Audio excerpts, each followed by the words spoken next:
तो सब चंगा भला चल रहा है कि नहीं यार? देखो अब देखो एग्जाम्स को लेकर के ना बहुत सारी बातें हो रही हैं। मैंने भी कई सारे वीडियोस बनाई हैं। मैं ऐसे ज़्यादा वीडियोस बनाता नहीं, आप लोगों को पता है, आप लोगों ने देखा होगा मेरे चैनल ज़्यादातर ऐसे वीडियोस आते नहीं हैं। कुछ ही आते हैं और उस पर भी डिसलाइक्स ज़्यादा आते हैं rather than लाइक्स। मुझे पता है कि आप लोग की फीलिंग्स क्या है।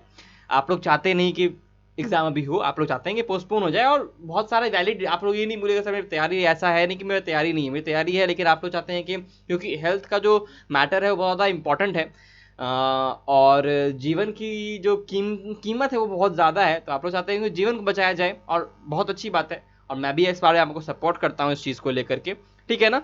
और देखो यार, मैं अपनी तरफ से बात करता हूँ, बाकी लोग का तो मुझे नहीं पता, मैं अपनी तरफ से बात करता हूँ कि हम लोग तैयारी कर रहे हैं और हम लोग फोड़ के आएंगे नीट को, ठीक है ना।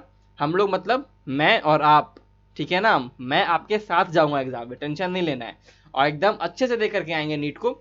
आपके पीछे पीछे बगल वाली सीट पे मैं बैठा रहूंगा, ठीक, टेंशन नहीं लेना, कोरोना नहीं होगा मुझसे, मैं बिल्कुल हेल्दी हूँ ओके। और हाँ, अच्छे से एग्जाम क्रैक करके आएंगे।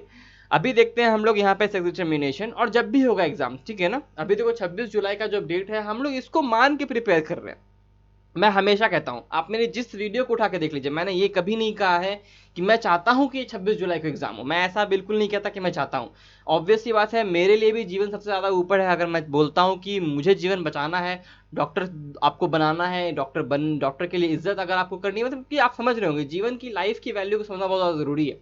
तो उसी हिसाब से देखा जाए तो आपको बहुत ज़्यादा ज़रूरी है कि लाइफ बचाया जाए।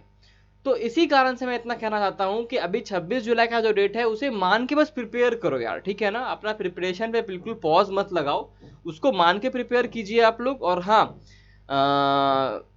बस यही है कि आप उसको मान के प्रिपेयर कीजिए, बाद में जो होगा देखा जाएगा, वेल एंड गुड रहेगा। हम लोग साथ रहेंगे और क्वेश्चंस बनाएंगे और तैयारी करेंगे, एकदम फाड़ के आएंगे एग्जाम को, ठीक है ना, एकदम फोड़ देंगे ओके। सेक्स डिटर्मिनेशन, देखो इसमें क्या क्या इंपॉर्टेंट पॉइंट्स जो याद रखना है। 2 मिनट मैंने तो आपको ऐसी चीज में ले लिया।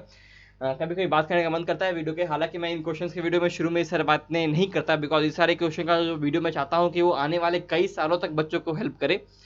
लेकिन क्या करें, अभी जो प्रेजेंट सिनेरियो है आपको एड्रेस करना बहुत ज़्यादा जरूरी है इस बारे को लेकर, इस बात को लेकर के। The mechanism of sex determination has always been a puzzle before the geneticist. देखो, सेक्स डिटर्मिनेशन जो है ना, एक बहुत बड़ा एथिकल इशू भी है, रादर दैन सिर्फ जेनेटिक्स को समझने के। ये बहुत बड़ा एथिकल इशू भी है। आपको ये पता रहेगा, कि पता होना भी चाहिए कि बहुत रिसेंटली बहुत लोगों को, बहुत फीमेल्स को इस चीज़ के लिए टारगेट किया जाता था कि बस खाली बच्चियां, खाली लड़कियां ही क्यों हो रही हैं। सबसे अजीब बात क्या, कि लड़कियां हो रही हैं, मतलब बच्चे जो हैं वो फीमेल्स, जो कि फीमेल चाइल्ड होती है, वो ही क्यों जन्म दे रही हो। कैसे, मतलब लोग कैसे बोलते थे, मैं बताता हूँ, बहुत अजीब सा आयरनिकल स्टेटमेंट मैं देने वाला हूँ, मुझे ये अपने आप से मैं दे रहा हूँ। सोचने वाली बात क्या है कि उस लेडी को, जिसको सिर्फ सिर्फ बच्चियां, यानी सिर्फ सिर्फ फीमेल चाइल्ड यानी डॉटर्स हो रही हैं, उसको बच्ची हो रही है, और उसको प्रताड़ित करने वाली ज्यादातर महिलाएं ही होती थी। और महिला के जन्म के ऊपर उस महिला को प्रताड़ित किया जाता था, और जानती थी कि यही महिला बाद में जाकर के और ज्यादा मेल या फिर महिला चाइल्ड को जन्म देगी। तो अब समझो बात को, तीनों जगह एक ही चीज है। तो बहुत ज्यादा प्रॉब्लम्स थी, मैं समझता हूँ। लेकिन अभी जो बात है उसको आप लोगों को खत्म करना है, हमें मिलकर खत्म करना है। तो ऐसे चीज़ें नहीं आपको पता रहें इन चीज़ों के बारे में, कैसे सेक्स डिटर्मिनेशन होता है, इसका सच्चाई के लिए, बायोलॉजी के लिए ये बहुत इंपॉर्टेंट था इस पहेली को सॉल्व करना। तो इनिशियल क्लू जो था जेनेटिक क्रोमोसोम मैकेनिज्म का सेक्स डिटर्मिनेशन का, वो हम लोगों ने कुछ एक्सपेरिमेंट कैरी आउट किया इंसेक्ट्स के ऊपर, उससे पता चला। In fact, cytological observation made in a number of insects led to the development of the concept of genetic and chromosomal basis of sex determination। कहने का मतलब क्या है कि बहुत सारे साइटोलॉजिकल ऑब्जर्वेशन हम लोगों ने किए, मतलब कि सेल्स के ऊपर भी हम लोगों ने ऑब्जर्वेशन किया इंसेक्ट्स के अंदर।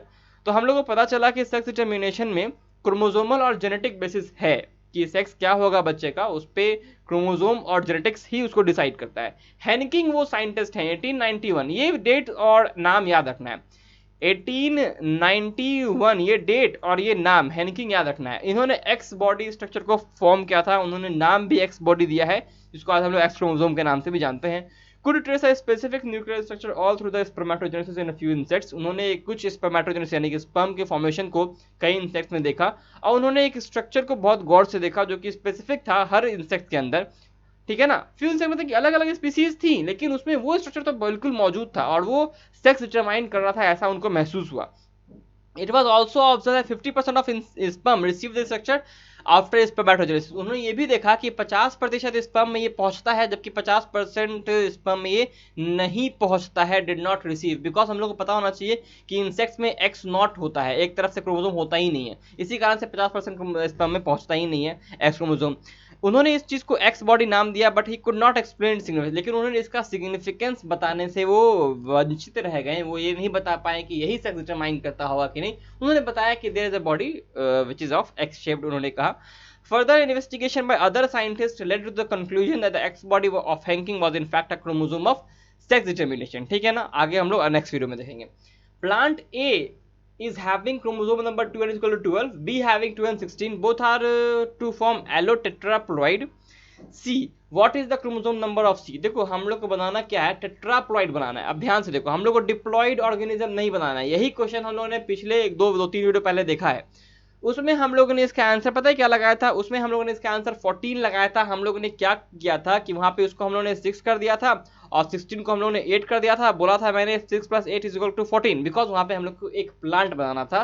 सिंपल एक प्लांट के बारे में अगर कोई कहा जाए, आगे टेट्राप्लॉइड डिप्लॉइड कुछ ना लिखा जाए, तो मानते हैं कि वो डिप्लॉइड प्लांट होगा और इसके आधे क्रोमोसोम यानी हैप्लॉइड स्ट्रक्चर यानी कि गैमेट और इसका एक गैमेट जाके मिल करके बनाएगा, तो वो 6 और 8 होने वाला है। सॉरी, तो यहाँ पे एलोटेट्राप्लॉइड बोल रहा है बनाने के लिए। अगर एलोटेट्राप्लॉइड बोल रहा है, इसका मतलब हमें 2n को 2n रख के और 2n को 2n रख के ही ऐड करना पड़ेगा ताकि ये 4n आ जाए। डायरेक्टली ऐड कर दो, आ जाता है 28, आंसर यही होगा। Holandric genes are present on, कहाँ होते हैं मैंने पहले बताया है, ये they are present on Y gene, Y chromosome. Y chromosome पे जितने भी जीन्स होते हैं ना, सबको हम लोग होलैंड्रिक जीन कहते हैं। एक बहुत इंपॉर्टेंट वाई क्रोमोसोम का जीन है जिसके बारे में हम लोगों ने पिछले वीडियो में डिस्कस किया है, सेकंड क्वेश्चन में आपको याद होना चाहिए। SRY जीन फॉर ह्यूमंस ऐसे लिखते हैं इसको हम लोग, और मैमल्स के लिए स्मॉल में लिखते हैं SRY जीन्स, कैपिटल एस रहता है लेकिन, ठीक है, दोनों में कैपिटल एस रहता है। SRY जीन ये हम लोग मैमल्स के लिए लिखते हैं। क्या है, क्यों होता है, किस लिए होता है, सारी बातें मैंने पिछले वीडियो में की हैं। Carried by different parts of Y chromosome. Which organism was used by Beadle and Totten to propose one gene one enzyme hypothesis? बहुत इंपॉर्टेंट क्वेश्चन है, one gene one enzyme hypothesis, बहुत इंपॉर्टेंट क्वेश्चन है। CBSE payment में 2007 में आया है, तो repeat होने का चांसेस बहुत आसानी से है इसका, ठीक है ना, बहुत आसानी से रिपीट हो सकता है। इसका आंसर है न्यूरोस्पोरा। न्यूरोस्पोरा एक तरह का फंजाई है जो कि एस्कोमाइसिटिस ग्रुप से आता है, ठीक है ना। बिडल एंड टॉटम ने दिया था one gene one enzyme hypothesis, ये भी पता चलता है आप लोग को कि कौन दिया है इस वन जी वन ई को, है ना, वन जी ओ ई OGOE को किसने दिया है, तो बिडल एंड टॉटम ने दिया है। A gene is made up of, किससे जीन बना होता है ये बताना है। A gene is made up of either DNA और RNA। अब बोलेगा सर RNA कहाँ है, यार भाई RNA कहाँ है, इसका बात आप कोरोना वायरस से जाके पूछो, RNA उसके पास है, उसके पास जीन्स हैं और वो हमें अफेक्ट कर रहा है। Which of the following condition of the zygotic cell which would lead to the birth of a normal human female child? एक नॉर्मल ह्यूमन फीमेल चाइल्ड में, ठीक है ना, which of the following condition of zygotic cell, इस zygotic cells के अंदर क्या बोल रहा है, मैं फिर से दोबारा पढ़ता हूँ। Which one of the following conditions of the zygotic cell, zygotic cell का किस कंडीशन के कारण एक नॉर्मल ह्यूमन फीमेल चाइल्ड, अच्छा ठीक है, normal human female child develop होगी, किस कंडीशन के कारण ये बताना है। देखो मैं क्वेश्चन आप लोग के साथ सॉल्व करता हूँ, इसलिए कभी कभी मुझे भी पढ़ने में थोड़ा समय लग जाता है, लेकिन मैं चाहता हूँ कि हर क्वेश्चन को हम लोग 30 से 40 सेकंड के अंदर सॉल्व कर लें, ताकि 20 सेकंड और 30 सेकंड आपको OMR भरने के लिए मिल जाए, है ना। मैं उसी चीज़ का प्रैक्टिस करा रहा हूँ आप लोग को कि जितना जल्दी सोचना है, जल्दी पढ़ना है, उसके बाद तुरंत आंसर आ जाना चाहिए आपके दिमाग में।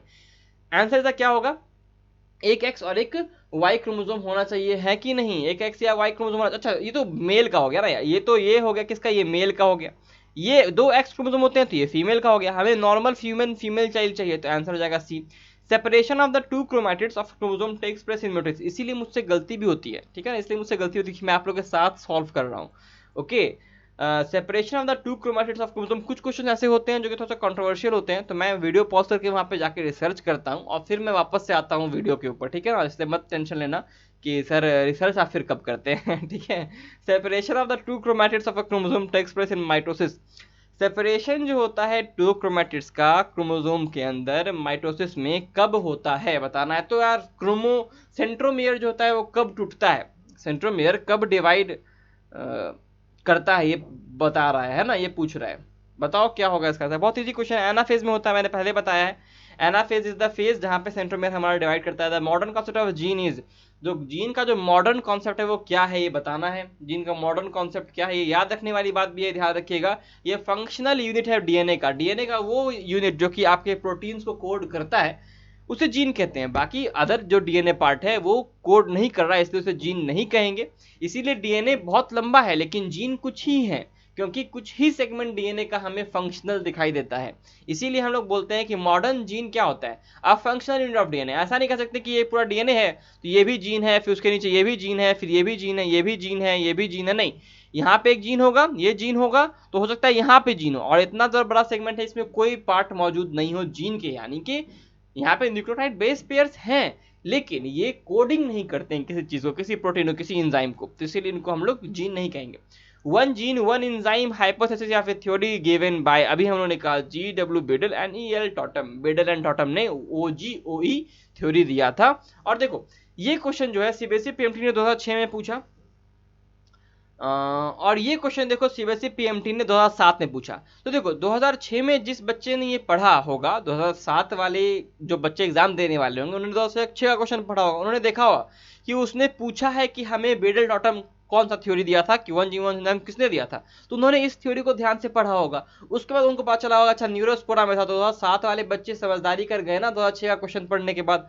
इसीलिए पास्ट का क्वेश्चन प्रॉफिट करता है, मैं सारा का सारा प्रूफ देता चलता हूं आप लोगों को साथ ही साथ। और ये एग्जाम आपको दिख रहा है कि एनसीईआरटी से क्वेश्चन लिया गया है, और ये इंपॉर्टेंट भी है, बहुत इंपॉर्टेंट है, अभी भी आ सकता है। One functional unit of gene which specify synthesis of one polypeptide is known as. अच्छा देखो एक जीन का एक फंक्शनल यूनिट, एक जीन है मेरे पास, उसका एक फंक्शनल यूनिट मेरे पास यहाँ पे है जो कि एक पॉलीपेप्टाइड को यानी एक प्रोटीन चेन को हमारे पास कोड करता है। अमाइनो एसिड का पूरा चेन होता है उसको पॉलीपेप्टाइड कहते हैं, ठीक है, क्योंकि बहुत सारे पेप्टाइड बॉन्ड्स होते हैं इसलिए इसको पॉलीपेप्टाइड कहते हैं।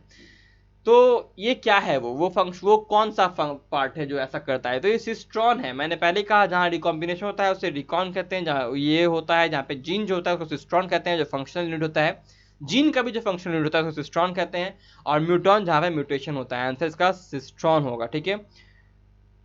The theory of jumping genes were pronounced propounded by, ये यार बारबरा मैकक्लिंटन ने जंपिंग जीन्स या फिर ट्रांसपोजॉन्स का बात कहा था, है ना। और ये चीज हम लोगों ने डायग्राम्स के रूप में पूरी तरह से डिस्कवरी का ईयर पूरा डायग्राम के रूप में हम लोगों ने इसी 14,000 क्वेश्चन में 2 या 3 वीडियो पहले देखा है, मैंने सब चीज दिखाया है आप लोग को। आंसर ये हो गया। अब हम लोग नेक्स्ट वीडियो में 1100 क्वेश्चन के आसपास पहुंच जाएंगे। तब तक के लिए study smart, work hard and study and stay healthy. Okay, stay healthy.